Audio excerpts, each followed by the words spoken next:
Bonjour et bienvenue dans Milkshaker, le podcast qui agite les idées reçues sur l'allaitement. Je suis Charlotte Bergerot-Palisco, je suis la maman d'un petit garçon de 2 ans que j'ai allaité durant 1 an et je suis la créatrice de ce podcast. Dans la vie, je suis ostéopathe spécialisée en périnatalité. Je m'occupe des femmes en général, de leur désir de grossesse à leur postpartum, des bébés et des enfants. J'accompagne spécifiquement certaines problématiques d'allaitement en libérant les bébés des tensions qui les empêchent de téter correctement, permettant un allaitement serein pour la mère et l'enfant. Au fil des consultations, je me suis rendu compte que le principal frein à l'allaitement, c'était le manque d'informations, de partage d'expériences et de vécu dans une société où l'allaitement n'est pas une norme.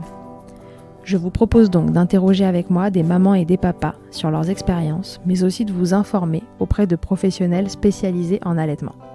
Mon objectif est simple, vous informer, vous donner les clés pour faire des choix en conscience, banaliser l'allaitement sous toutes ses formes, vous le rendre plus accessible, plus facile et alimenter ce fameux village dont on a tant besoin pour élever un enfant.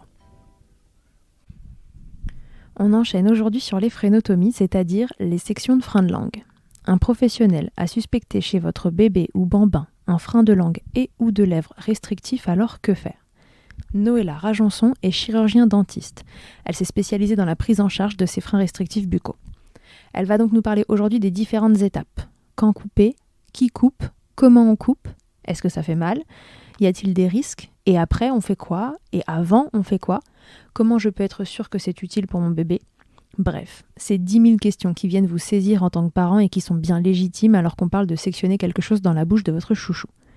On a la chance aujourd'hui que quelqu'un dont c'est le métier réponde à toutes ces interrogations.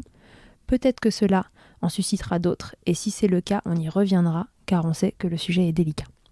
En attendant, tout ceci est fait pour vous rassurer. À écouter la douce voix de Noëlla, vous comprendrez très vite qu'elle ne veut aucun mal à votre merveille. Cet épisode est la suite logique de l'épisode 19 avec Émilie Chevalier. Si les freins de langue ont le moindre secret pour vous, je vous conseille vivement d'écouter l'épisode précédent avant celui-ci. Je vous souhaite une belle écoute. Bonjour Noëlla, bienvenue dans Milkshaker. Bonjour. Alors Noëlla, est-ce que tu peux te présenter, s'il te plaît ? Oui, je suis chirurgien dentiste en Gironde, à Villandreau, c'est une petite ville de Gironde. Je suis maman d'une petite fille de 2 ans et à présent, je ne m'occupe quasi exclusivement que des soucis de fonction de la langue en lien avec les freins restrictifs buccaux. Donc je me suis spécialisée dans les frénotomies, pour l'instant que des bébés et bientôt pour les enfants et les adultes quand il y aura un peu plus de place. Voilà. D'accord, parce que tu es déjà débordée. Ok, donc Noëlla, vous l'aurez compris, sectionne les freins de langue de votre bébé quand ils sont restrictifs. Cet épisode va faire le lien avec un épisode précédent que vous avez donc probablement déjà écouté sur les freins, qu'est-ce que c'est, pourquoi on en a, comment les détecter, etc. Noëlla aujourd'hui va nous parler de mon bébé a un frein de langue et maintenant qu'est-ce qu'on en fait si jamais on a décidé d'aller le faire sectionner et donc de le prendre en charge. Et donc ma première question, Noëlla, ça va être ça.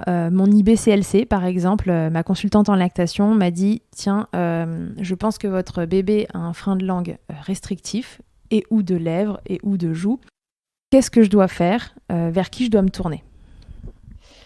Donc, si l'IBCLC a dit qu'il y avait un souci de frein, c'est sûrement parce qu'au niveau fonctionnel, les muscles de la bouche, de la langue, des joues, des lèvres, ont du mal à travailler efficacement et d'avoir une succion optimale. Donc, la première chose qu'on peut faire, c'est voir un thérapeute manuel qui est formé au frein, comme un chiropracteur, ostéopathe. On peut même aussi voir des kinésithérapeutes qui vont nous permettre de travailler tout ce qui est autour du frein, de donner des exercices peut-être pour préparer son bébé, puisque si au niveau fonctionnel ça marche pas, on va essayer de travailler tout ce qui est autour pour le préparer en vue de la frénotomie. Et prendre son rendez-vous également chez la personne qui peut couper, parce que parfois il y a des délais qui sont assez longs, donc même si on n'est pas sûr qu'on veut couper, qu'on a besoin de temps de réflexion, on peut très bien prendre son rendez-vous et l'annuler ensuite si nécessaire, s'il y a beaucoup de semaines d'attente. D'accord, ok. Donc c'est un accompagnement aussi en attendant de pouvoir faire la fréno. Voilà, tout à fait. On parle parfois de consulter des orthophonistes, par exemple, en thérapeute autour des frénotomies. Est-ce que tu peux nous expliquer pourquoi? Oui, tout à fait. Les orthophonistes, parce que s'il y a un problème de fonction de la langue, et c'est eux qui travaillent tout ce qui est rééducation oromyofonctionnelle, on dit, donc tout ce qui va être rééducation de la fonction des muscles de la bouche. Et du coup, ils vont nous Mhm. accompagner sur comment aider son enfant à mieux utiliser ces muscles-là, puisque en fait, il faut imaginer qu'avoir un frein de langue, c'est comme si on avait un plâtre au bras. On est Oui, un peu bloqué dans ces mouvements, donc on fait un peu différemment. On fait comme on peut, on va dire. Et c'est pas parce que quelqu'un va arriver pour couper le frein, on a enlevé le plâtre en fait. Et ben c'est pas parce qu'on nous a enlevé le plâtre qu'on va tout de suite lever le bras, porter des charges au lourdes ciel. et faire tout comme il faut. Pas du Hmm. tout. C'est pas parce qu'on a corrigé l'anatomie qu'on corrige forcément la fonction. Et donc l'orthophoniste est là pour nous aider à rééduquer les muscles à fonction de fer en vue de couper les freins, ou parfois même sans frein, ils vont nous aider pour rééduquer la langue et toutes les fonctions autour de ça. Donc, y a plusieurs spécialistes qui peuvent nous aider, l'orthophoniste et puis également les thérapeutes manuels pour travailler tout ce qui est tension, qui peuvent aussi donner toutes les tensions musculo-squelettiques, les tensions de la naissance, les tensions qu'il y avait à cause de la position in utero, de l'accouchement. Tout ça, ça peut donner aussi des symptômes similaires aux freins restrictifs qui gênent dans Tout la à fait. mobilité des muscles. Ouais, et si vous cumulez les deux, alors là, vous avez encore plus de chances que tout ensemble fonctionne bien. C'est ça, tout à fait. Ok, alors, qu'est-ce que c'est qu'une frénotomie? Alors déjà, on entend le mot frénotomie, on entend le mot frénectomie. Est-ce que tu peux nous refaire un petit point lexique Oui, alors pour qu'on on comprenne? utilise plusieurs mots, mais en fait, en réalité, pour les bébés, il n'y a pas trop de différence. En fait, frénotomie, ça serait pour sectionner le frein, donc toutes les insertions ne sont pas enlevées, donc on coupe le frein, et il va se reformer sur une longueur différente. La frénectomie, c'est toute l'élimination du frein. La frénuloplastie, c'est quand on va mettre des sutures. Donc en fait, tous ces termes, ça change pas grand-chose. Ça change pas grand-chose. Le but, c'est en fait d'aller modifier ce frein, donc en le coupant, pour qu'il soit plus problématique. Ouais, l'idée c'est de libérer la langue de cette contrainte anatomique, Voilà, tout à peu fait. importe le mot qu'on pose dessus. C'est ça. Ok. Après, dans le type de frénotomie, on n'a pas tous la même définition des frénotomies. Mhm. En fait, souvent, quand on dit on va couper le frein, on pense souvent aux freins qui sont coupés à la maternité. On va couper, quick, c'est fait en 2 secondes, c'est fini. Tout est rétabli. Mhm. Et du coup, à la maternité, on coupe plutôt la partie qui est la partie du devant du frein, c'est-à-dire la partie qui dépasse, Ouais. la petite membrane que l'on voit, qui est souvent accrochée vraiment à la pointe de la langue ou tout proche. Donc, c'est souvent les freins qu'on appelle antérieurs. Ouais, Euh, ces freins qui sont plus faciles à voir. Globalement, ceux-là, voilà, ceux-là, on les voit tout le souvent. monde les voit. Et, Mm. et du coup, la maternité, ils vont couper cette partie, donc il n'y a pas forcément de plaie. Euh, et, Mhm. euh, et on différencie les autres frénotomies, comme moi je réalise ou d'autres praticiens réalisent, qui sont plus profondes. Et donc là, il y a une plaie, donc on va couper la partie du devant s'il y en a une, mais parfois il n'y a pas toujours cette partie antérieure visible. Mais on va couper la partie un peu plus loin.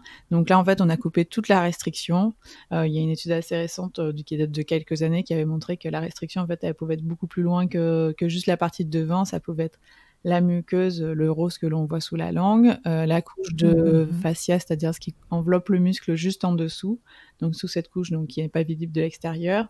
Et parfois même pour les plus grands, une partie du muscle qui est trop court aussi, qui est restreint puisqu'il s'est développé comme ça. Oui, parce il s'est développé autour de la restriction, en fait. Donc lui-même est comme un muscle qui n'a pas été utilisé, un peu trop serré. C'est ça. Donc en fait, on n'a pas tous cette même définition. Il y en a donc qui vont couper que juste cette partie visible de devant de la muqueuse, donc c'est-à-dire une partie de la muqueuse, et d'autres qui vont couper toute la restriction, c'est-à-dire toute la muqueuse, voire muqueuse plus fascia, voire certains muqueuse fascia et une partie de muscle. Cette frénotomie complète, souvent entre partielle et complète, et ben, elle engendre une plaie. Et s'il y a une plaie, et ben, il faut que la cicatrisation soit optimale. Et donc, ça nécessite vraiment une rééducation sur le moment, puisque là, il y a une possibilité de rattachement, qu'anatomiquement, ben, ça revienne, contrairement à la frénotomie faite à la maternité, puisque s'il n'y a pas de plaie, ben, le bébé il peut se rééduquer, bouger sa langue en 3 ans, comme en 2 jours, peu importe l'incidence. Mais quand il y a une plaie, il faut vraiment qu'on ait des résultats assez rapides pendant la cicatrisation. Donc on fait toute cette préparation autour pour que le bébé bouge au maximum. Le bras qu'on a libéré du plâtre, comme je disais, il faut qu'il bouge au maximum pour que ça cicatrise comme ça. D'accord. Et à la maternité, on ne trouvera jamais un praticien qui sectionne des freins sur toute leur longueur, sur toute leur restrictivité? C'est peut-être possible, parce que nous, en Gironde, on a le docteur Brinté aussi qui est en maternité et qui connaît quand même beaucoup mieux maintenant la problématique des freins. Mais bon, les bébés sont pas forcément prêts aussi. Donc, ils peuvent avoir toutes les tensions de leur accouchement et faire que même si on a coupé entièrement, ils ont peut-être une partie qui se rattache. Mais en tout cas, c'est assez rare. Je pense qu'il y ait une grande plaie dans la bouche à J2 de... Ouais, d'accord. Et alors, est-ce que c'est utile, du coup, quelle est l'utilité de sectionner ce frein sur sa partie antérieure sans faire l'entièreté de la restrictivité? Ça va apporter quelque chose au bébé quand même. Oui, ça peut déjà apporter, parce que s'il a vraiment cette partie antérieure qui est bloquée, normalement, pour la succion, le bébé doit pouvoir faire un mouvement de vague. Donc, la langue, elle fait une vague en bougeant, en élevant la partie du devant, la partie moyenne. Et du coup, s'il a toute cette partie antérieure qui est bloquée, déjà, la vague, elle est très limitée, même pour la partie du devant. Donc, la succion, il peut déjà y avoir des soucis de succion. Donc, ça va, même en coupant que cette partie, on libère déjà de la mobilité. Et du coup, ça peut déjà maintenir un allaitement, permettre à la maman de s'en sortir un peu mieux.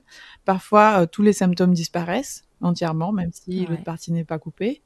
Et même si ça s'en va que partiellement, au moins, le bébé pourra déjà remuscler ce qui a été libéré en vue d'une frénotomie complète s'il le faut plus tard. Donc déjà, ça peut déjà apporter beaucoup, parce que essayer de rééduquer un muscle qui est bloqué vraiment du devant jusqu'au fond, c'est déjà ça beaucoup lui permet de se remuscler au moins en partie. Comment ?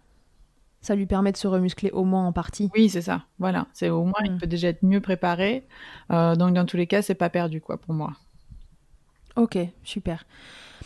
Et alors, donc qui coupe, puisqu'on parle de sectionner ces freins de langue, on parlera des freins de lèvres aussi en même temps. Qui coupe tous ces freins dans la bouche des bébés? Donc des dentistes, des pédodontistes comme toi? Oui, il y a des chirurgiens dentistes, donc pédodontistes qui s'occupent exclusivement des enfants aussi.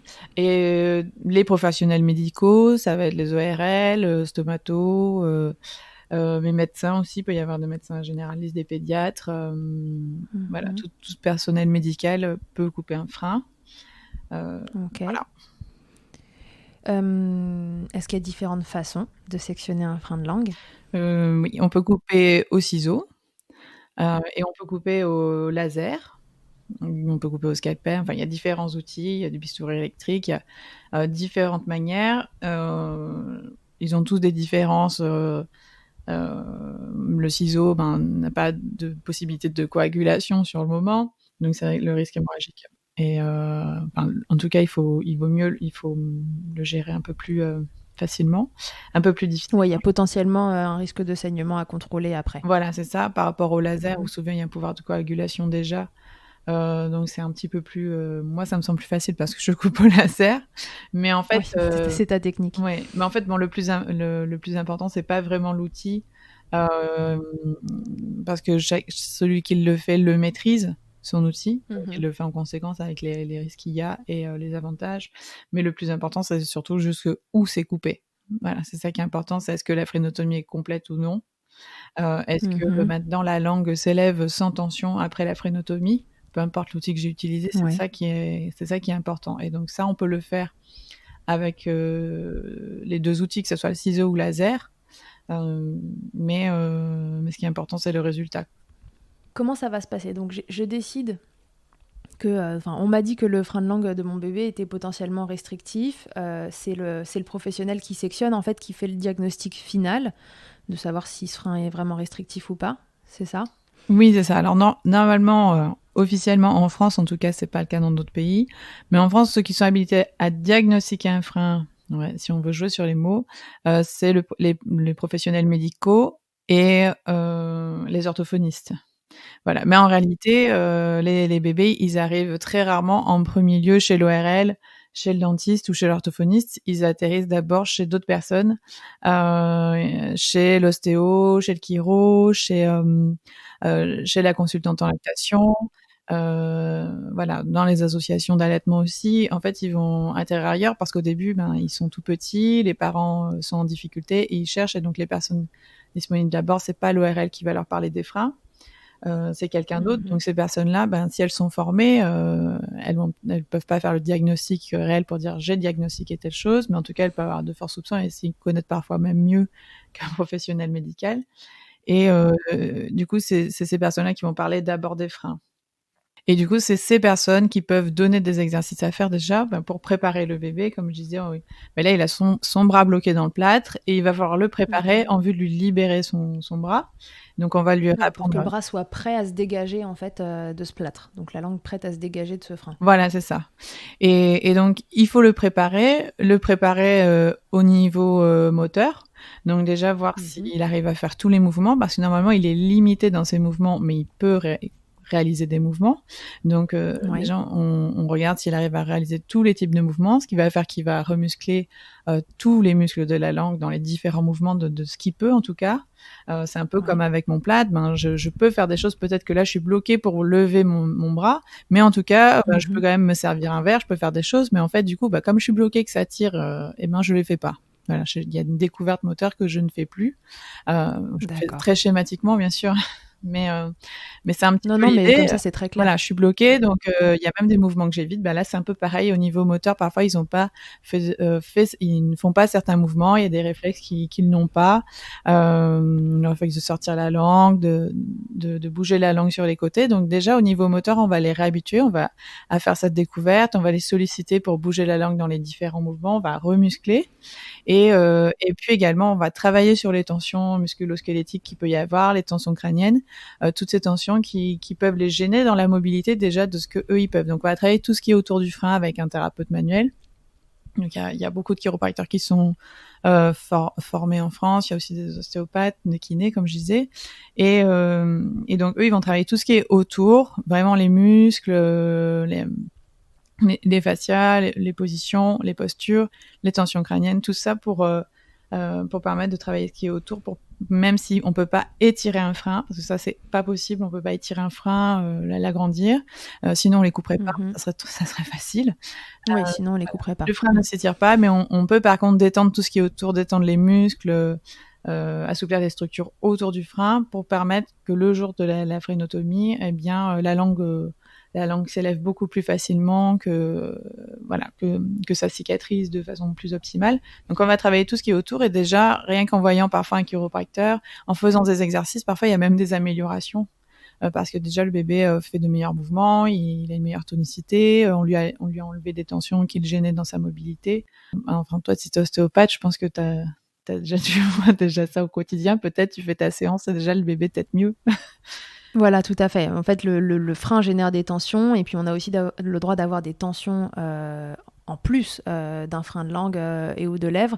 Et donc, si déjà on retire une partie des tensions, on améliore la fonction. On peut déjà avoir un bébé qui ouvre mieux la bouche, qui arrive à un peu mieux tirer la langue, etc. Mais ça n'enlève rien à la restrictivité du frein.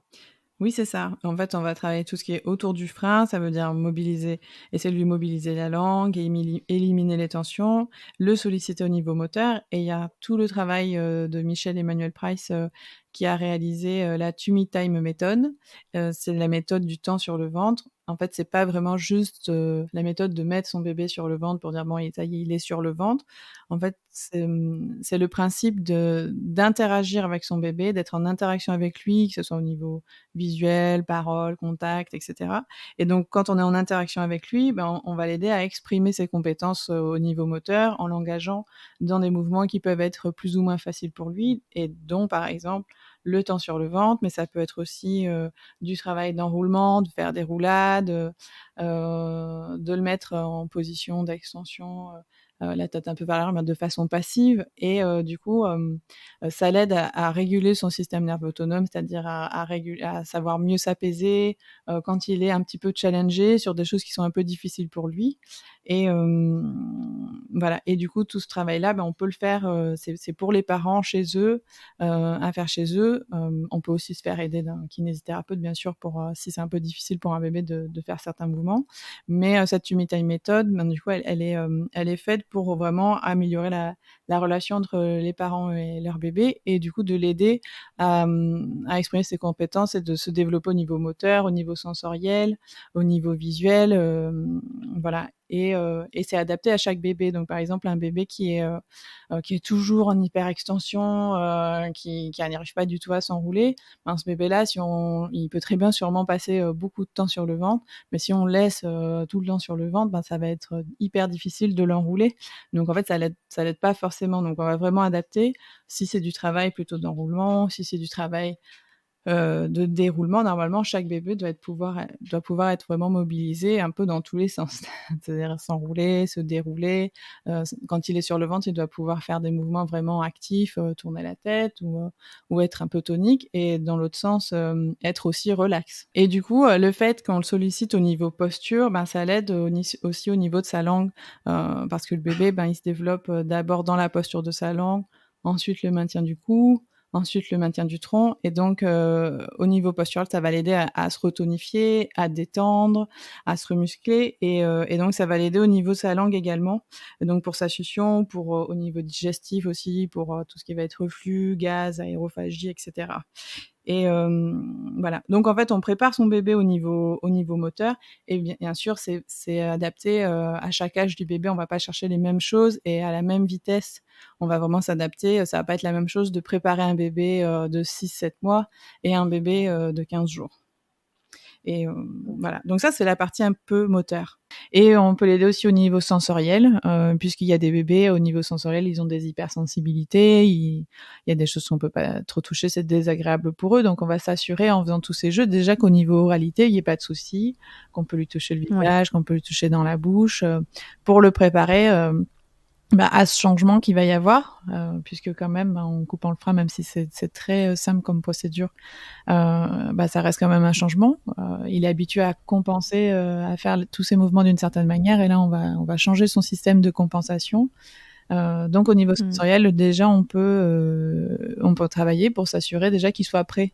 À ce qu'on aille l'embêter dans la bouche pendant plusieurs semaines ensuite, pendant la rééducation, et que pour lui, il est prêt, même au niveau de son système nerveux, à savoir être apaisé, à savoir y accueillir ces changements. Donc là, il faut rencontrer des professionnels, encore une fois, qui sont formés à tout ça pour accompagner justement sur ces exercices, vous les montrer et préparer ce bébé à la frénotomie. Voilà, tout à fait. Il y a des exercices standards qu'on donne un peu à tout le monde, parce qu'en fait, en réalité, on a un gros souci de professionnels formés. Il y en a pas partout, même les orthophonistes, il y en a pas partout. Enfin, l'idéal, ça serait d'avoir une personne pour la rééducation, parce qu'il y a des gens, c'est leur métier, comme les orthophonistes, une personne pour les tensions, et une personne pour l'allaitement, et une personne pour l'anatomie, donc pour couper. Voilà, ça c'est l'idéal. Mais dans la réalité, eh bien non, on manque, on manque. Donc tout le monde passe à sauce. Par exemple, moi, c'est l'anatomie, mais je vais quand même aider pour les exercices. Les ostéopathes, les chiro, c'est pareil, ils vont donner des exercices un petit peu aidés. La consultante à lactation, c'est pareil, parce qu'en fait, tout le monde s'entraide, et on essaye de faire une prise en charge globale. Donc, s'il manque l'information quelque part, on va aider. Mais en tout cas, il faut s'entourer des professionnels qui connaissent ça, parce que pour les adultes et les enfants, voilà, ce qui est le plus important pour eux, c'est la rééducation, et finalement couper le frein, corriger l'anatomie, c'est que optimiser la rééducation qui a été faite avant. Et donc, il n'y a pas de raison que pour les bébés, ça soit différent. Que pour eux, il n'y a pas de rééducation à faire, quoi. C'est pareil, corriger l'anatomie, ça va pas juste tout... Oui, surtout que là, on agit sur une anatomie et une fonction. Enfin, un bébé, quand il naît, est câblé pour téter. Donc, c'est quand même un truc qui fait toute la journée. C'est ça. Voilà, c'est la compétence première du bébé, quoi. Donc, évidemment, c'est celle qui a le plus besoin de rééduquer parce que c'est celle qui a le plus de chances d'avoir été entachée par un problème. Oui, tout à fait. Et puis il y a pas que tété aussi, quoi. Si on veut couper, on va s'occuper de toute la fonction de la langue. Donc ça va être aussi sa posture au repos, bouche fermée, langue collée au palais, qui va lui assurer plus tard de bien garder une respiration De bien par le nez, respirer. de bien faire grandir sa mâchoire, son palais, les voies nasales au-dessus, tout ça. Donc en fait, on va vraiment regarder tout dans son ensemble et de rétablir toute la fonction. Ouais, voilà, on en parlait dans l'épisode précédent sur les explications sur les freins. Tout ça n'est pas qu'une histoire de succion et d'allaitement, c'est sur les autres répercussions pour à moyen et à long terme que tout ça va avoir son impact. Donc on rééduque pour l'allaitement parce que c'est souvent ça qui vous amène à faire la frénotomie dans un premier temps, mais on le fait aussi pour plein d'autres compétences que bébé développe et enfant et adulte ensuite. Tout à fait, oui. Et alors, combien de temps ça prend, finalement, cette préparation à la frénotomie ? Là, quand on en parle, on a l'impression que c'est quelque chose d'assez fastidieux. Est-ce qu'il y a des bébés qui sont prêts rapidement, d'autres qui sont prêts plus tardivement ? Raconte-nous. Alors en fait, c'était très long à expliquer, mais en fait, il n'y a pas vraiment de timing, il n'y a pas de posologie, de prescription à faire sur il faut absolument faire tant de semaines d'exercice, de séances de chiropraxio ou d'ostéopathie. C'est vraiment du cas par cas, puisque en fait, là, j'ai vraiment checké la liste des choses qu'il faut regarder. Donc, qu'est-ce que ça donne au niveau moteur, qu'est-ce que ça donne au niveau posture, qu'est-ce que ça donne au niveau des tensions, qu'est-ce que ça donne au niveau des réflexes pour la succion, où on en est de l'allaitement. Donc voilà, on va regarder tout ça et donc on va travailler ce dont a besoin le bébé. Donc si par exemple au niveau sensoriel c'est bon, ben c'est bon. Voilà, si au niveau moteur ça va mais qu'il est juste limité dans ses mouvements, ben c'est bon. Donc du coup il y a pas de temps prédéfini. Donc il y a des bébés qui vont être prêts très vite en fait. Ils vont peut-être on va aller checker chez un thérapeute manuel qu'au niveau tension il y en ait pas beaucoup et en fait ben c'est bon. Ou peut-être la première séance déjà ça lui a fait du bien et puis tout le reste est bon et on va aller sur une fréno très très vite. Donc il y a des bébés qui vont avoir des frénotomies à quelques jours de vie, des frénotomies complètes, et d'autres bébés qui vont mettre beaucoup plus de temps, quelques semaines ou quelques jours de plus. Parfois, des grands bébés, ça va être peut-être une question de mois parce qu'il y a aussi la question de la coopération quand ils grandissent. Voilà, mais il y a vraiment pas de temps prédéfini. De temps prédéfini pour ça. Ça c'est sûr. Et d'ailleurs, même parfois les plus petits bébés, ils ont moins de tension que des grands parce que la lactation peut-être elle est encore elle est à fond. Donc ils ont peut-être moins besoin de compenser sur leur succion et du coup parfois ils ont peut-être moins de tension. Je sais pas si toi tu le vois. Ouais, c'est ce que j'allais te dire. Moi, je vois ça régulièrement au cabinet, c'est-à-dire que les bébés dans les premières semaines de vie peuvent finalement ne pas démontrer énormément de tension. Mais si on a un frein très restrictif là-dessous, moi j'ai toujours un peu peur, entre guillemets, de est-ce que ce frein et la lactation ne suit pas complètement, est-ce que ce bébé va plus se tendre parce qu'il va compenser la restrictivité de ce frein avec tous ses muscles et sa posture. Et du coup, je me dis toujours, est-ce que ça vaudrait le coup pour ces bébés-là de peut-être un peu moins les préparer et d'aller un peu plus vite sur une frénotomie pour leur éviter finalement de se coincer. Est-ce que ça te parle ? Oui, moi ça me parle parce que ça m'est déjà arrivé des bébés, il y a des circonstances qui font que je les vois très vite. Ils ont quelques jours de vie et donc il y a un frein anatomiquement qui restreint beaucoup, donc voilà, qui est bien présent et en fait, ça va. La maman, ça va, la lactation, ça va, ça fait voilà, ça fait 10 jours, la montée de lait, elle est là, le bébé, il a pas beaucoup de voilà, il a pas beaucoup de travail à fournir sur la succion, le réflexe d'éjection est assez fort pour qu'il y arrive, mais en même temps qu'il s'étouffe pas. Enfin, ça va bien, quoi. Et du coup, moi, j'informe. Bon, voilà, il y a le frein. Et en même temps, la maman, elle se sent pas trop. Moi, ça a l'air d'aller. Le bébé, ça a l'air d'aller. Il a pas trop de soucis. Donc, est-ce qu'on va vraiment se lancer dans une frénotomie ? Donc, là, je dois l'informer de voilà, il y a le frein, voilà sur quoi il faut rester alerte, parce que ça reste toujours aussi un danger pour la lactation, parce que du coup, si le bébé stimule moins bien et que la lactation après s'adapte à la stimulation du bébé, bien elle peut en pâtir. Et donc, je me souviens d'une maman comme ça, ça allait très bien il y a quelques jours, et puis finalement, elle était restée. Je la connaissais très bien, donc on est resté en contact, et puis finalement, on a fait la fréno à 2 mois. et ouais, 2 mois et Mhm. demi. Et en fait, par là, ça allait plus du tout. Parce que le bébé, il compensait beaucoup, il avait des tensions, il avalait beaucoup d'air, il gérait plus du tout le D'accord. réflexe d'éjection. Enfin, voilà. Donc en fait, ça, c'est arrivé plus tard. Donc chacun fait le choix pour que ça soit le bon timing par rapport aux symptômes, mais aussi parce qu'en fait, ben, les premiers mois de vie, ça s'est très bien passé. Et il avait pas beaucoup de Mhm. tension par rapport à ça. Et finalement, après, ben, il a fait pas mal de séances pour libérer cette tension parce que du coup, il compensait beaucoup.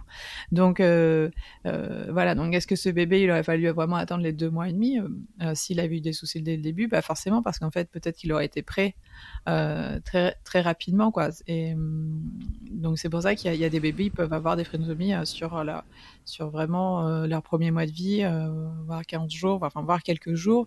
Nous, le bébé le plus tôt qu'on ait fait, c'était 9 jours au cabinet. Mais après, faut aussi arriver à avoir un rendez-vous. Ouais, Voilà. faut aussi arriver à avoir un rendez-vous, bien sûr, c'est un peu le souci de temps en temps.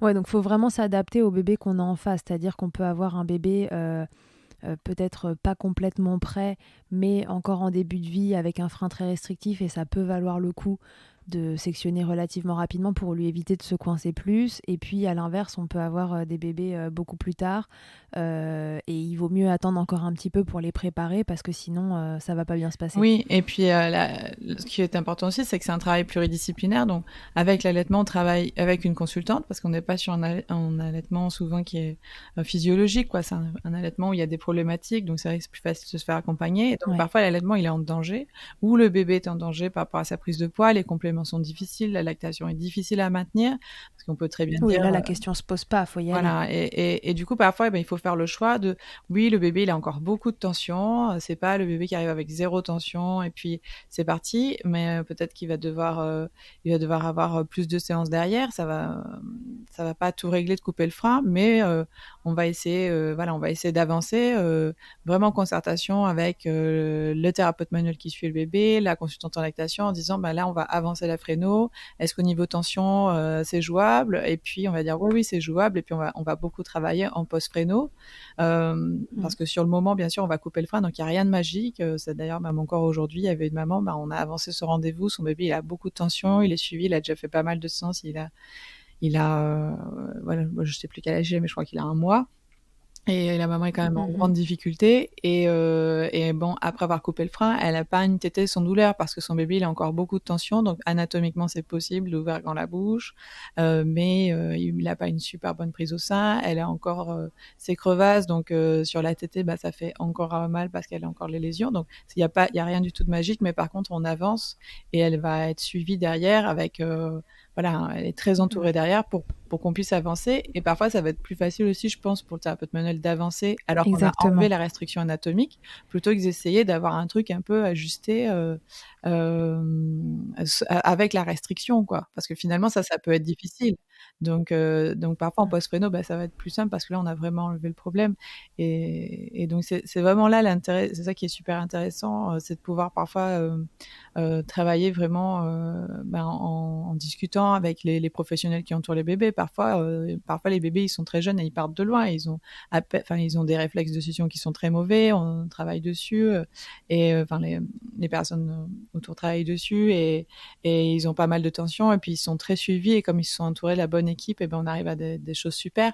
Et ils sont pas arrivés super relax, sans tension, sans problème, avec des exercices faits depuis 1 mois et demi. Ça ne sert à rien du tout. Non, là, il fallait avancer. Et donc, voilà, c'est vraiment du cas par cas. Il y a pas de Ouais. recette à suivre juste avant. C'est du cas par cas et on s'adapte. Et il faut savoir prioriser. Voilà, il faut savoir prioriser entre les tensions, le développement moteur, sensoriel et puis l'allaitement. Voilà, protéger aussi l'allaitement ou protéger le bébé s'il s'alimente pas, même comme parfois ils sont non allaités aussi, on a la même problématique, quoi. Mm, mm, mm. Ouais, c'est les Voilà, mêmes problématiques en effet, même s'ils sont pas allaités, là, parce que dans tous les cas, il faut libérer ces bébés de ces tensions pour pas qu'ils grandissent dessus. tout à fait. Et c'est là que parfois on est un peu pris en sandwich par certains bébés et de l'intérêt de travailler pas tout seul, parce qu'en fait c'est des problématiques où c'est vraiment intéressant d'avoir plusieurs avis pour prendre la décision la plus juste possible pour ce bébé-là à cet instant T. Entre les tensions qui sont là, qui sont concomitantes au frein, celles qui sont consécutives au frein, et essayer en fait de bien cadrer le traitement de ce bébé pour à la fois libérer anatomiquement, pour que cette libération anatomique permette aux tensions de se libérer, et à la fois, il faut libérer assez le bébé pour que faire lâcher le problème anatomique fonctionne. Donc voilà, moi au cabinet, c'est vrai qu'il y a certains bébés qui nous prennent un peu en sandwich comme ça, et il faut les voir de façon assez rapprochée, etc. Mais encore une fois, entourez-vous en fait d'une équipe. Alors Noëlla, elle travaille dans un cabinet où il y a tout sur place. C'est pas comme ça partout, mais pour les endroits où ça l'est, super. Sinon, entourez-vous d'une équipe qui se parle en fait, voilà, qui échange sur qu'est-ce que t'en penses, est-ce que toi aussi tu penses qu'on sectionne ce frein avant parce que ça va nous aider à libérer le reste des tensions, ou est-ce que tu penses qu'il faut encore le faire travailler? Et le mieux c'est ça en fait, c'est d'avoir comment on appelle ça, le feedback des autres thérapeutes, exactement. et c'est comme ça qu'on prend les meilleures décisions. C'est vraiment de discuter ensemble, parce qu'en fait, moi, si j'étais toute seule, moi, les parents m'appellent, ça va pas du tout, l'allaitement, ça va pas du tout. Oui, on avance, allez, on coupe, c'est parti. Et en fait, derrière, ça suivrait pas du tout, parce que le bébé il est hyper tendu, parce qu'il compense beaucoup à chaque tétée. Et en fait, il se crispe totalement. Et du coup, moi, avec ma baguette magique, ça marche pas toute seule. Pas du tout. Donc c'est pour ça que c'est vraiment important de travailler ensemble, et qu'il y en a pas un qui passe avant l'autre, quoi. C'est vraiment en concert.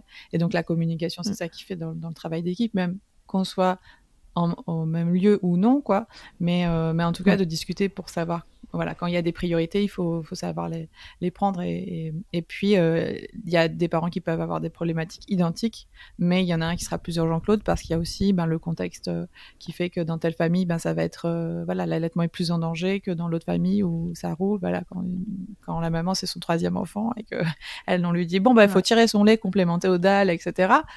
Ça va, c'est pas, voilà, il y a des parents qui peuvent pas, ou même parfois juste avec un enfant, l'épuisement du postpartum, le contexte fait que parfois, là, c'est trop difficile, alors que d'autres, ça y est, ils vont être à 2, ils vont pouvoir s'aider, puis ils vont pouvoir tenir quelques temps, et d'autres, là, c'est pas du tout possible. Donc voilà, c'est vraiment du cas par cas pour la préparation et pour le contexte, et pour les urgences.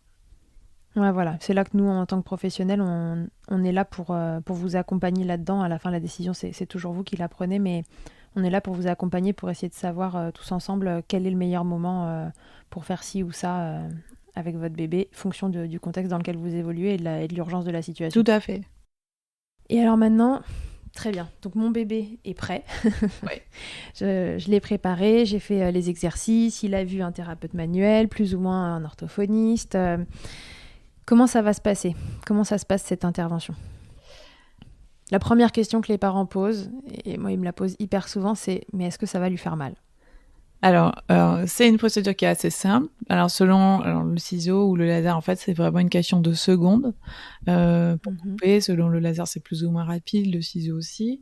On va couper des structures qui sont quand même un peu innervées. Plus ou moins, mais en tout cas elles le sont. Donc pour moi ça reste une intervention qui peut engendrer de la douleur sur le moment, même si tout le monde n'est pas d'accord sur la quantité d'innervation et tout. Donc c'est vrai qu'à la maternité, c'est la petite membrane, elle est très très peu innervée, surtout sur les premiers mois de vie. Donc comme ça prend vraiment qu'une seconde, il n'y a pas forcément d'anesthésie, mais en tout cas la phénotomie en elle-même, ça reste quand même un acte chirurgical. Donc pour moi ça indique une anesthésie. D'accord. Voilà. Alors une anesthésie locale, parce qu'en réalité on va vraiment couper que la partie superficielle. On est vraiment à moins d'1 millimètre de profondeur en réalité. Donc il n'y a pas besoin forcément d'injecter un produit pour les tout petits bébés. Voilà, ça peut être par le froid, ça peut être par un gel, ça peut par différentes manières. En tout cas, on essaie de limiter un peu l'éventuelle douleur avec un produit anesthésiant. Voilà, tout à fait. En plus, chez les bébés, on peut s'aider aussi avant 3 mois. On peut s'aider de solutions sucrées, des tétées aussi. Des études ont montré que la tétée, ça diminue aussi la douleur d'un geste opératoire. Donc, il y a plein de choses différentes. Et donc, la consultation, comment elle se déroule quand les parents arrivent chez toi pour faire sectionner le frein de leur bébé? Alors, moi, je travaille en équipe, donc c'est pas le cas de tous ceux qui vont couper. Moi, je travaille avec une chiropracteur et une consultante en lactation qui sont sur place. D'accord. Donc du coup la chiropracteur elle va réaliser une séance, puisque toujours dans le but d'éliminer les tensions, puisque là moi je vais libérer l'anatomie, mais s'il y a des tensions qui gênent, la mobilité elle va pas être pleine. Donc elle va Mhm. faire, notre chiropracteur, elle va faire une séance. Et ensuite, moi, je vais préparer bébé donc avec le gel anesthésiant. On va prendre une petite couverture, souvent des parents en fait, pour les contenir un peu. Pour les bras, ça c'est pour la sécurité. Donc voilà, comme les Mhm. emmailloter quoi, la dernière seconde. Ok, Moi, les parents ne sont pas dans la salle pendant l'intervention. C'est pas le cas de tous ceux qui coupent, hein. Parfois les parents sont là, parfois Mhm. les parents ne sont pas là. Moi, j'ai fait le choix, les parents ne sont pas là et c'est comme ça dure, avec mon laser, ça dure 10 secondes pour couper un frein. Je prends le bébé pendant quelques minutes, sachant qu'on l'a préparé ensemble, parce qu'il faut quand même laisser le temps de mettre les gants, de vérifier que tout est bien fait. oui, Voilà. Et ensuite, je ramène le bébé, donc c'est endormi encore une quinzaine de minutes, on va dire, avec le gel anesthésiant. Donc, ils peuvent pas téter tout de suite, ça c'est l'inconvénient du gel. Ou du moins, ils peuvent essayer. d'accord. Donc, on va dire, il y a toujours des vaillants qui arrivent et les autres non. Et du coup, ça c'est la grande frustration d'un bébé qui peut pas téter devant le sein de sa maman. Donc du coup, ça leur plaît pas toujours, hein, de toute façon, de pas pouvoir téter. Mais en tout cas, quand l'anesthésiant est parti, ils peuvent tous téter. Voilà, ils peuvent tous téter juste D'accord. après. C'est comme d'habitude, quoi. Voilà. Ils peuvent Donc, ils t'aident avant de repartir du cabinet. voilà, après ils peuvent têter avant de repartir. Nous, on leur remonte les exercices et surtout Mhm. maintenant il y a une plaie dans la bouche et du coup il va falloir gérer un petit peu la cicatrisation de cette plaie et on leur montre les étirements post-frénotomie qu'il va falloir réaliser pour la gestion active de la cicatrisation pendant les semaines qui suivent la frénotomie. Et ça, Oui, donc là, c'est la consultante qui montre tout ça ensuite, voilà, c'est la consultante c'est qui ça? montre ça, parfois c'est moi. Voilà, on reprend un petit peu le post-fréno. Nous, on a une consultation préalable avant, donc souvent on a déjà un petit peu expliqué comment ça se passe. Euh, Mhm. mais ça se passe comme ça. Donc du coup, voilà, ils sont pour un geste qui dure vraiment 10 secondes pour couper le frein, comme je disais. Ils sont Oui, avec ils passent nous. la journée chez Ouais, vous. ils passent avec nous bien 1h15, 1h30. Parfois plus quand Ok, c'était des siestes. Voilà.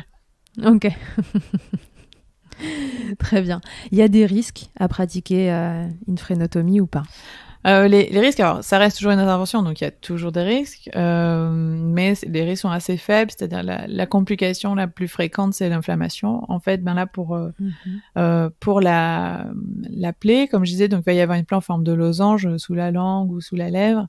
Cette plaie va Oui. ça se refermer en plusieurs semaines et la première phase de la cicatrisation, c'est l'inflammation de quelques Mhm. jours. Donc en moyenne, c'est 3 jours. Et donc la complication la plus fréquente, c'est que l'inflammation dure un peu plus longtemps. Ce qui est pas très grave, puisque là, ça va juste être le confort et la douleur du Ouais, c'est le bébé. confort pour le bébé. Voilà. Mm. Donc souvent cette inflammation, elle peut être gérée avec un antidouleur assez simple. Mm. Et du coup, faut juste en prendre un peu plus pour certains bébés. Voilà.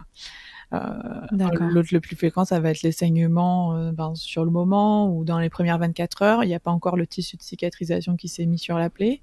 Donc ça peut Mhm. ressaigner, c'est surtout pour la lèvre parce que c'est très vascularisé, mais il y a pas de structure vasculaire dangereuse à cet endroit-là. Donc la plupart du temps, s'ils saignent, mais on les remet à téter et ça plaque la plaie et ça s'arrête. Donc ça aussi, c'est une complication assez simple. Voilà, les Ok. complications les plus fréquentes sont quand même assez simples. Il y a pas les complications infectieuses ne font pas partie des suites de la frénotomie parce que dans la bouche, ça cicatrise très bien. C'est comme quand Bien et voilà, vite. bien et Ouais. vite. Et donc Mm. c'est comme quand on vous enlève une dent, même sans suture, sans rien, alors que l'os finalement il est à nu. Et bien, Ouais. vous pouvez manger votre steak, faire n'importe quoi. Enfin voilà, enfin pas fumer, mais en tout cas on peut vivre sa vie et Ne faites pas fumer vos bébés en voilà. post-frénotomie, s'il vous plaît. Et du coup, voilà, ça cicatrise assez bien. Après, il y a des suites un peu plus rares, comme des petits granulomes, c'est des excès de tissu de cicatrisation, des choses comme ça qui peuvent exister. Ça pose pas de problème fonctionnel. Comme je dis souvent aux patients, parce qu'ils me demandent moi aussi si c'est risqué, je leur dis bah, globalement non, c'est très peu risqué. Et à la fois, c'est l'avantage de la frénotomie et aussi son inconvénient, c'est que comme ça cicatrise vite et bien, on a très peu de temps pour que la langue récupère toutes ses capacités dans ce laps de temps de cicatrisation. C'est ça, voilà. Et d'ailleurs, on va dire que quelque chose qu'on pourrait mettre dans les complications, c'est le réattachement.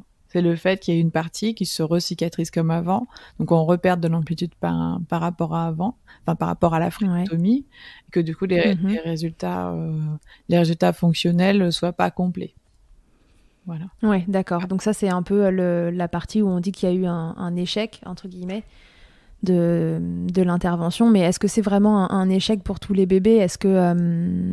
Et non, pas forcément, parce que déjà, il y a vraiment une différence entre l'anatomie et la fonction.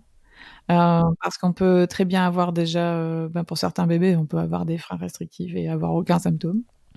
Donc Ouais. déjà, il n'y a même pas forcément d'intervention. Mais même en post-frénotomie, pour ceux pour qui c'était indiqué, on peut très bien avoir une totale réussite fonctionnelle. Et finalement, le bébé, il a eu un rattachement même très faible. Mais il a perdu un peu d'amplitude D'accord. quand même. Voilà, même parfois, ça m'arrive, moi, tout va super bien, et c'est quand je les vois au contrôle à 1 mois ou 2 mois, je vois qu'en fait, il y avait une petite partie réattachée. Donc anatomiquement, on n'est Mhm. pas parfait, mais au niveau fonctionnel, on est nickel. Donc il y a ça. Ouais, et c'est ça qui est important, c'est le fonctionnel à la fin. Voilà, c'est ça. Donc c'est pour ça que nous, ce qu'on veut, c'est gérer après qu'au niveau anatomique, ça cicatrise le mieux possible. Parce que Mhm. plus on est bon anatomiquement, plus on aura de chances d'être bon après au niveau fonctionnel. Mais parfois, il y a des bébés Ouais. au niveau anatomique, ben c'est pas parfait, ils ont un réattachement partiel, et au niveau fonctionnel, ça va. Et pour d'autres, il y aura un réattachement partiel et au niveau fonctionnel, ça va pas. Et à ce moment-là, on va Ouais, et dans ce cas-là, du coup, qu'est-ce qu'on fait? On peut recommencer? Dans ce cas-là, on peut recommencer, pas tout de suite, parce que s'il y a eu un réattachement, c'est pour certaines raisons. Donc déjà, peut-être ces raisons sont encore là. Pourquoi il n'a pas bougé sa langue pleinement Donc on va pas le faire tout de suite. On lui a libéré une partie, donc on va remuscler Mhm. déjà cette partie. On va réaméliorer la fonction. On va travailler. Là, par contre, moi dans mon cas, je demande à travailler avec un orthophoniste systématiquement. Là, par contre, pour avoir vraiment quelqu'un qui va être là pour la rééducation, parce que là, on va pas le faire 2-3 fois, 2-3-5 fois. Donc là, on va vraiment se faire accompagner au niveau remoteur et préparer le bébé, mais on n'interviendra pas immédiatement. Déjà, on va attendre peut-être minimum 2 mois, parce que souvent, il leur faut déjà pour récupérer un peu plus de tonicité, le temps de remuscler et tout, il leur faut 4 à 6 semaines. Donc, on va se laisser le temps vraiment d'avoir les effets de la première frénotomie, de travailler vraiment au niveau oromoteur, et ensuite on va refaire, si c'est indiqué, s'il y a toujours des symptômes, eh bien on le refera minimum 2 mois après, pour Ouais. donner de meilleures chances. Mais déjà, on a libéré certaines choses, donc on va travailler là-dessus. Un peu comme l'histoire de la frénotomie de maternité. C'était partiel, mais on continue la rééducation et boum, après on fait la frénotomie complète. Ouais, on laisse un laps de temps à ce bébé pour développer ses compétences fonctionnelles autour de ce qui a déjà été fait et ensuite on va plus loin si c'est C'est ça. nécessaire. En fait, il faut imaginer, parfois, il y a un bébé, mais on va faire la frénotomie, il a un réattachement.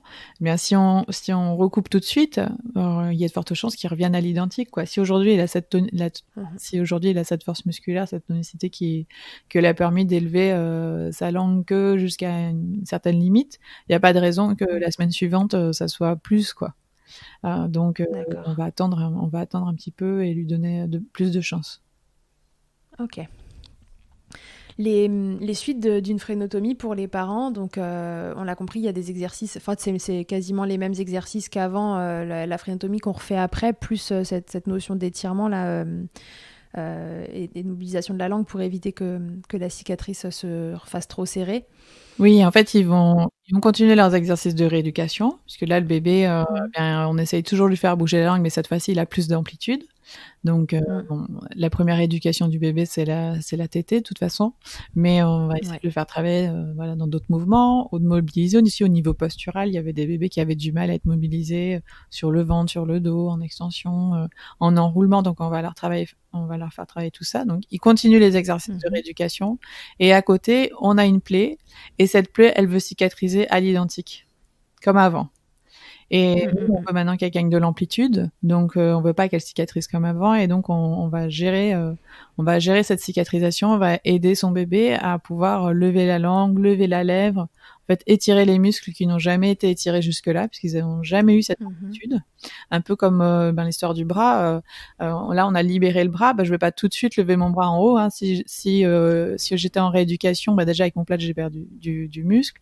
Je vais aller voir un kinésithérapeute et c'est lui d'abord qui va me mobiliser mon bras Ouais. passivement pour les lever. Et quand il leur a fait suffisamment, je vais commencer à pouvoir le faire moi-même. Bah, c'est un petit peu cette idée-là. On va aller lever la langue pour le bébé, nous, de manière passive. Et puis à force, le bébé va y arriver de lui-même jusqu'à cette amplitude. Mais au début, il n'a pas la tonicité forcément pour aller les lever au max. Sauf que comme ça cicatrise, bah, si on le laisse faire de lui-même, peut-être qu'il va arriver que jusqu'à une certaine amplitude, mais pas complète. C'est pour D'accord. ça que nous, on va aller le faire pour lui. Voilà, donc selon le type de frénotomie, avec suture, sans suture, voilà, la gestion de la plaie se fait différemment, mais en tout cas, quand il y a une plaie en forme de losange comme ça, alors il n'y a pas d'étude qui dit il faut faire des étirements ou faut pas faire d'étirements. Là-dessus, il n'y a pas de consensus scientifique, donc chacun le fait Non, c'est à l'expérience. voilà, chacun le fait en conscience.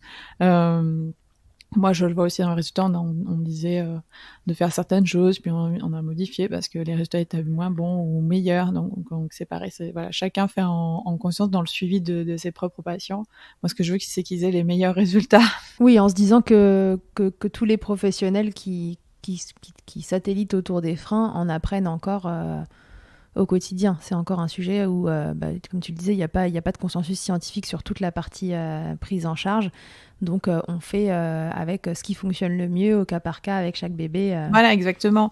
En fait, même pour les exercices de rééducation, il y a des personnes qui vont vous dire, il y a pas de rééducation à faire, on coupe et la tétée fait le reste, en fait, puisque le bébé mobilise sa langue. Mm. Mais en fait, en faisant ça, au niveau clinique, il y a des gens qui se sont rendus compte que non, il y a beaucoup d'échecs parce qu'il y a des bébés, ils vont pas forcément se repositionner. Il y a des bébés, ils ont des tensions. Il y a des bébés, voilà, ils ont d'autres facteurs qui font qu'ils la mobilisent pas. Donc, c'est pour ça qu'on fait ces exercices de rééducation pour donner les meilleures chances au plus grand nombre. Et c'est pareil pour moi, je vois un peu de la même manière pour les étirements. Donc, il y a des personnes qui font ça depuis plus de 10 ans, des frénotomies de manière exclusive, et ils partagent leurs résultats et ils font des étirements et ils ont de meilleurs résultats comme ça. Donc moi, je les suis et je le vois aussi au quotidien pour les bébés qui vont avoir plus de difficultés. Ces étirements sont là un peu pour pallier les difficultés qu'ils ont au début. Et donc moi, je le propose également sur ces semaines de cicatrisation. Et l'objectif, c'est de lever, donc lever la langue ou lever la lèvre pour que ça cicatrise avec cette nouvelle amplitude. Et l'objectif, c'est que si on les fait très régulièrement, s'il y a des petites adhérences qui sont arrivées, elles vont s'en aller ni vu ni connu. Mais si on les espace de beaucoup et qu'il y a une adhérence, soit elle va pas se détacher, soit elle va se détacher de manière douloureuse sûrement. Donc c'est pour ça que Donc, mieux vaut les faire fréquemment. voilà, c'est pour ça qu'on cherche une régularité par rapport à ça. Donc il y a pas d'étude qui va dire faut les faire toutes les 2 heures, les 6 heures, les 12 heures.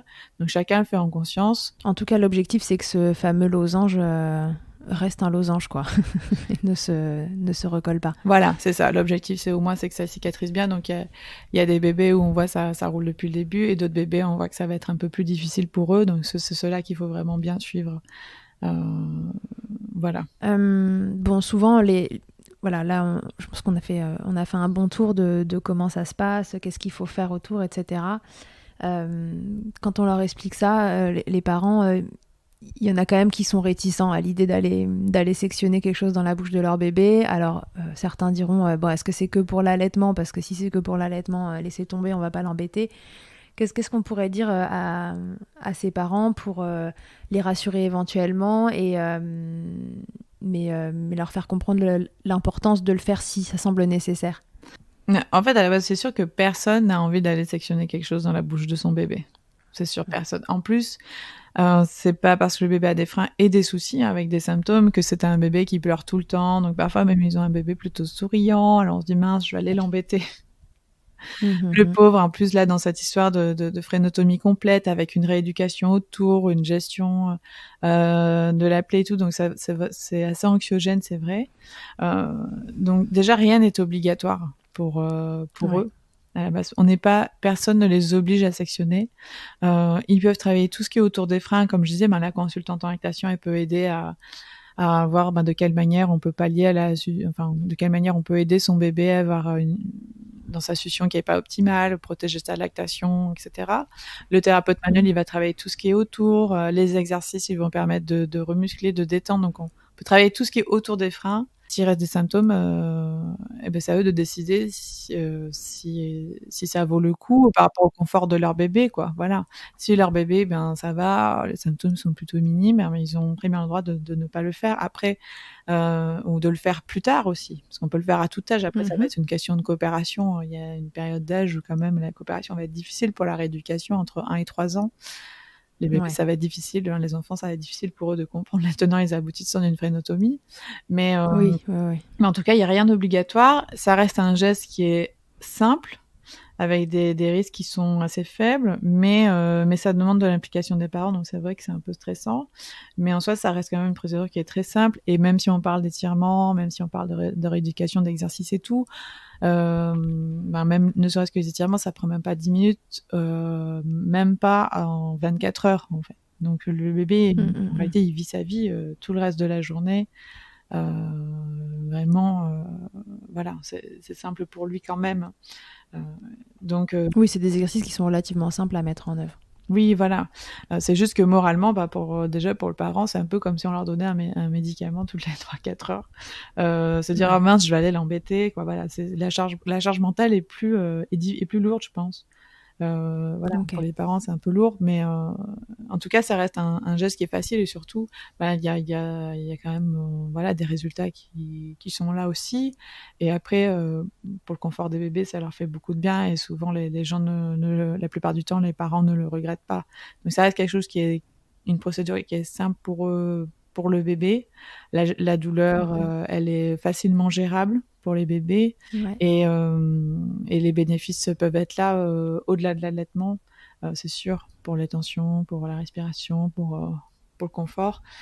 Mais personne ne les oblige, ils peuvent vraiment prendre le temps. Parfois, il y a des parents qui même avec les exercices, ça va mieux. Donc, ils se disent, est-ce qu'on va le faire maintenant, pas maintenant? Et ils se laissent le temps de réfléchir aussi. C'est leur droit, puisque finalement, le bébé doit être prêt, mais aussi les parents, dans le sens où ils doivent l'accompagner.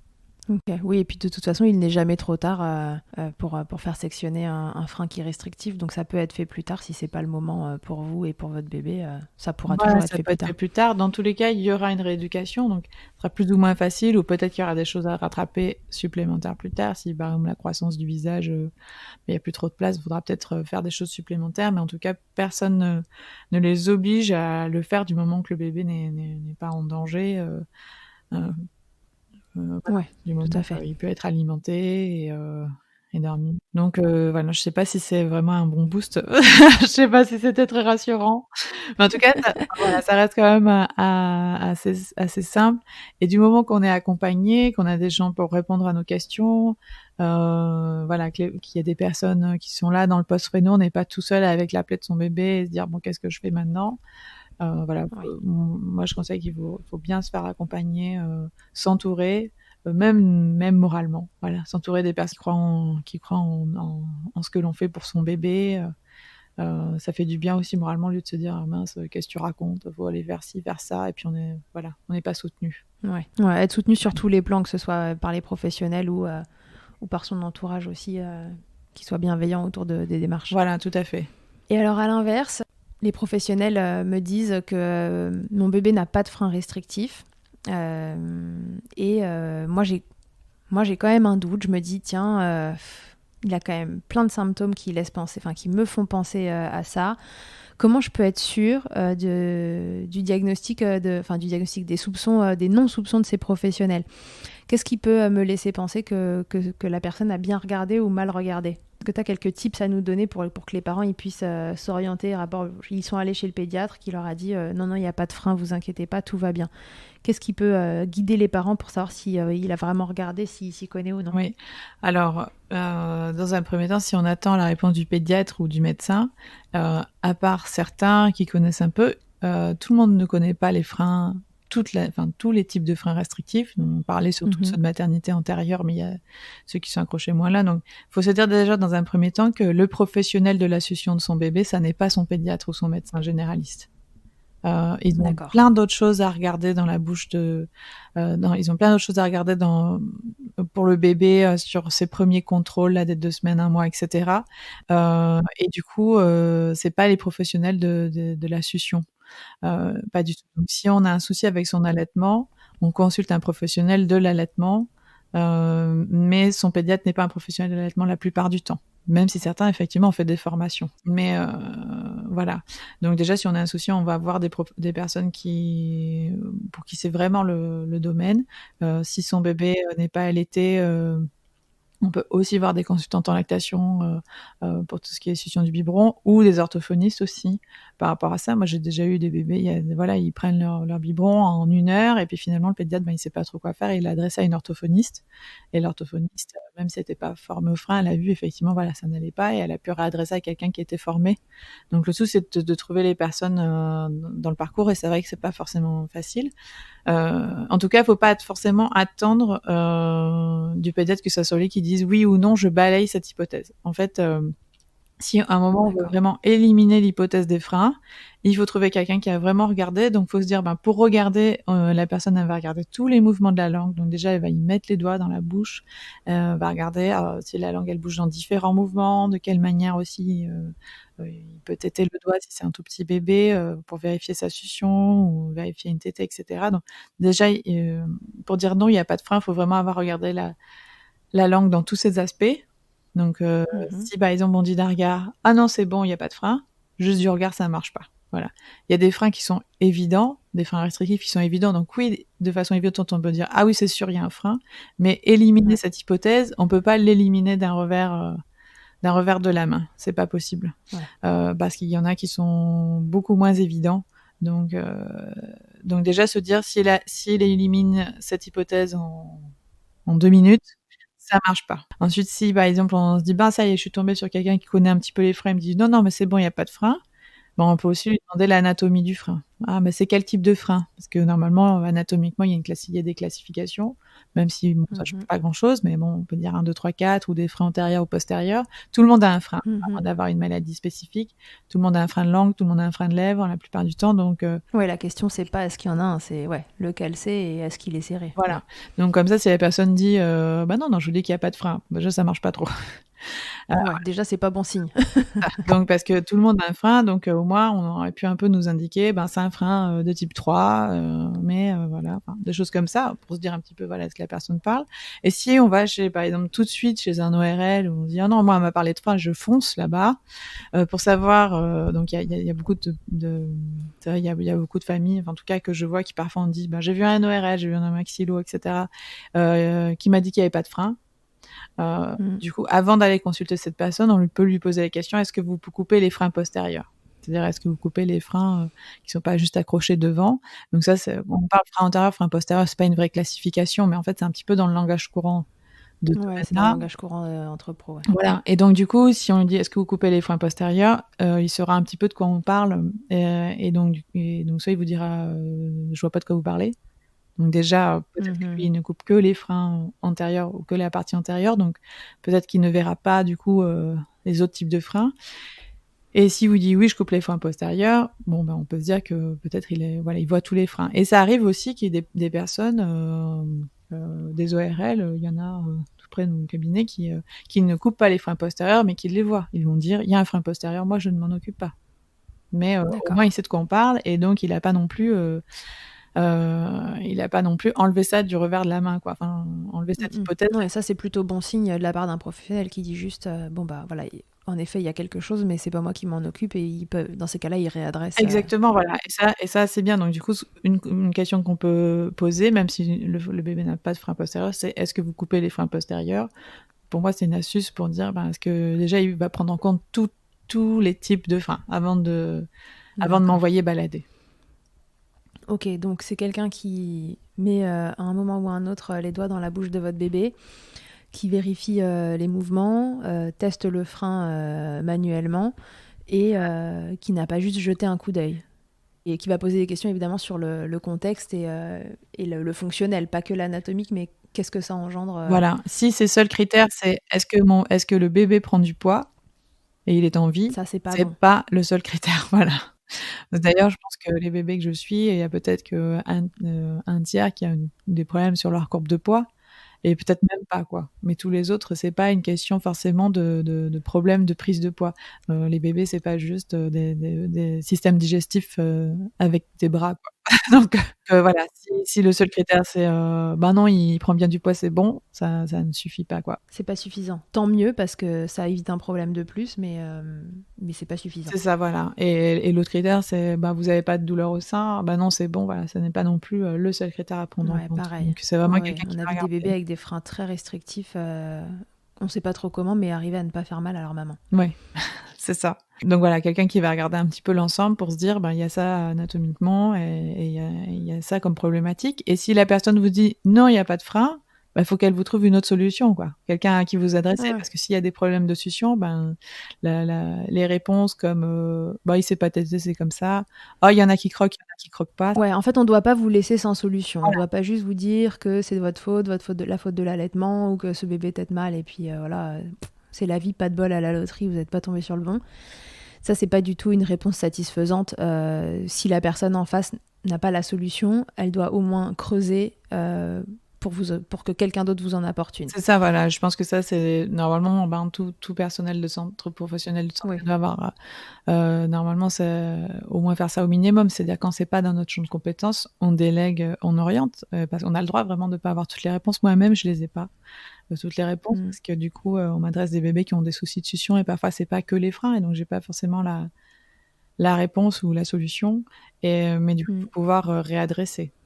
Voilà. Donc Ouais, ouais. donc si on vous dit juste: «C'est la vie», ça marche pas, et voilà, il faut aller creuser, trouver quelqu'un, en tout cas, s'il y a un problème, voilà, trouver quelqu'un qui sait la spécialité et qui vous réadresse s'il ne vous apporte pas de pistes, quoi. Ouais, voilà, nous, en tant que professionnels, on se doit d'aller creuser quand il y a un truc qu'on ne sait pas, qu'on ne connaît pas.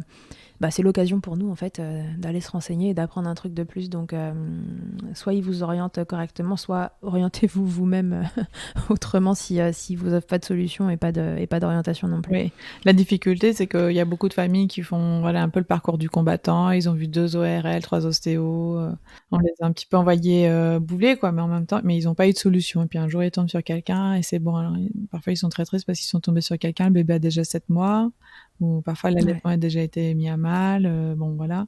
Mais c'est vrai que parfois, c'est le parcours du combattant, et c'est vrai que c'est ça qui est difficile moralement pour les familles, quoi.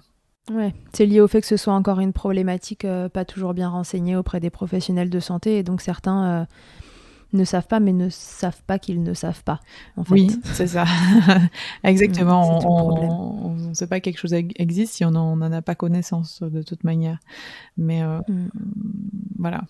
Ok, donc si on veut faire un petit résumé de ça, si j'ai en face de moi un professionnel qui va évaluer si mon bébé a un frein de langue ou non, en tout cas s'il est restrictif, c'est quoi les points que je peux checker en tant que parent pour savoir s'il a l'air de vraiment s'y connaître ou pas? Mais c'était les mouvements de la langue. Donc, est-ce que la personne, elle va regarder les différents mouvements, mettre vraiment les doigts dans la bouche pour aller voir l'anatomie du frein, quel type de frein Mm. c'est. Donc, on peut demander aux professionnels quel type de frein c'est, et même aussi pour les consultantes en lactation, toutes ne sont pas formées aux freins restrictifs. Donc, même si on la voit et qu'on a des soucis, on peut très bien aussi lui poser ces mêmes questions, voir si elle va vraiment checker tout ça, lui demander quelle est l'anatomie du type de frein, si elle connaît le frein postérieur, voilà. Et aussi une question qu'on peut aussi poser quand on va voir un professionnel, au lieu de dire, par exemple, si on va avoir un chiropracteur ou une consultante en lactation, bon, vous connaissez les freins? Parce que tous vont vous dire, bah oui, je Mm. connais les freins, hein, parce qu'au minimum, tout le monde connaît les freins de l'histoire de maternité, quand on fait un peu de pédiatrie. Mais on peut leur demander aussi, est-ce que vous faites les suivis pré- et post-frénotomie? Puisque là, dans les frénotomies complètes, on est dans le cadre d'un suivi de rééducation, et du coup, c'est une question qu'on peut leur poser. Est-ce que vous faites les suivis pré-post-fréno? Et comme ça, si elles connaissent un peu les freins, elles connaissent la prise en charge pluridisciplinaire autour, et c'est une question qu'elles peuvent comprendre. Ok. Voilà, donc même chez les IBCLC et chez les chiros et chez les ostéos, on peut poser les choses de cette manière-là pour avoir vraiment un aperçu de leur connaissance vis-à-vis des freins restrictifs buccaux, avant qu'ils vous disent non, non, c'est pas un frein. Même chez la consultante en lactation, même non, non, c'est pas un frein, voilà, l'anatomie du frein, le suivi pré-post-frénotomie, et si elle va euh, regarder la langue vraiment dans son anatomie et dans sa fonction, Mhm. tous ces éléments-là. Ok, ouais, donc ça c'est valable, peu importe le professionnel, pédiatre, médecin, ORL, ostéo, chiro, kiné, tout le monde. Vous pouvez, s'ils s'y connaissent un minimum, ils sont censés savoir répondre à ces questions et faire ce que Noëlla vient de vous expliquer. Voilà, exactement, pour tous. Ok, bon, super. J'espère que ça vous aura apporté les tips pour savoir qui vous avez en face de vous et savoir s'il vous donne une information qui a l'air juste ou non. Ce qui marche aussi pas mal dans ces cas-là, c'est le bouche à oreille. Évidemment, en tant que professionnel, je pense qu'on voit beaucoup de monde aussi au bouche à oreille parce que un parent qui a eu cette problématique oriente sa copine, sa cousine, sa tante, son machin au professionnel parce qu'il sait qu'il a pris en charge ce truc-là de la bonne façon. Donc le bouche à oreille peut être un élément de plus qui vous oriente. Oui, en fait, souvent, du moment qu'on tombe sur un professionnel qui est formé, comme c'est un travail pluridisciplinaire, il a un réseau. Donc, il sera réorienté vers une autre personne d'une autre profession la plupart du temps. Oui, voilà. Si vous avez accroché une partie du réseau, après, normalement, voilà. il saura vous réorienter vers les autres correctement. C'est ça, tout à fait. Ok, merci beaucoup Noëlla. Merci d'avoir participé à cet épisode de Milkshaker pour nous raconter la vue de l'intérieur des sections de frein de langue et d'avoir expliqué aux parents comment ça se passe, comment ça peut se passer. Je pense que ça va être très utile pour les parents de t'entendre parler aussi pour prendre une décision pour ceux qui hésitent. Oui, j'espère que ça aura été clair pour tout le monde. Voilà. Bien sûr, et puis s'il y a des questions, on les verra arriver en commentaire. Je te laisserai vérifier Très bien. les commentaires quand l'épisode sortira. Super. Ok, bon, merci encore, et puis à tous et à toutes, à très bientôt dans Milkshaker. Merci 1000 fois d'avoir écouté cet épisode de Milkshaker. Vous pouvez suivre l'actualité du podcast sur le compte Instagram du même nom et sur mon site internet charlotte-bergerot.fr où vous retrouverez tous les épisodes mais aussi une rubrique Milk Letters constituée de témoignages écrits, un autre support pour vous transmettre toujours plus. Si vous avez aimé ce podcast, n'hésitez pas à m'aider en le soutenant.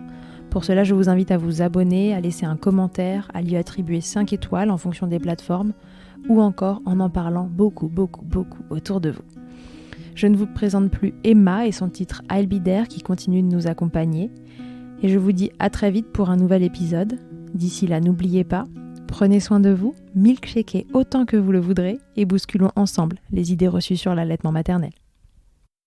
I hate to see you down. Can't stand to know you're hurt. When you say it's getting loud, voices in your heart, and you know I get it, so let it all out. Keep your head up, your masterpiece, and I'll swear that I'll be there by your side. A text away, you know you can find me. It just takes a whisper and I'll be there to listen. I got you, I'll fight with you, 'cause I love you. I'll be there, I'll be there, oh I'll be there, I'll be there. I know I'm not perfect. Sometimes I look myself, but I hope you know I care. You can meet me anywhere, and you know I get it, so let it all out.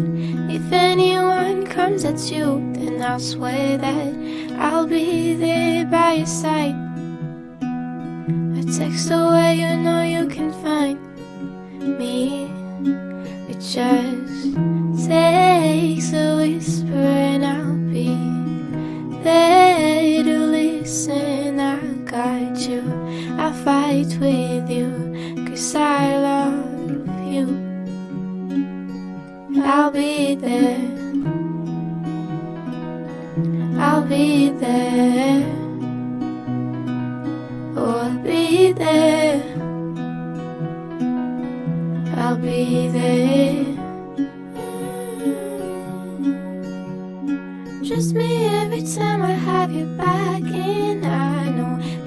do the exact same for me. Side by side, don't even need to talk. You know I get it, so let it all out. Keep your head up, your masterpiece, and I'll swear that I'll be there by your side. A text away, you know you can find me. It just takes a whisper and I'll be there to listen. I got you, I'll fight with you, 'cause I love you. I'll be there, I'll be there, so I'll be there, I'll be there for you.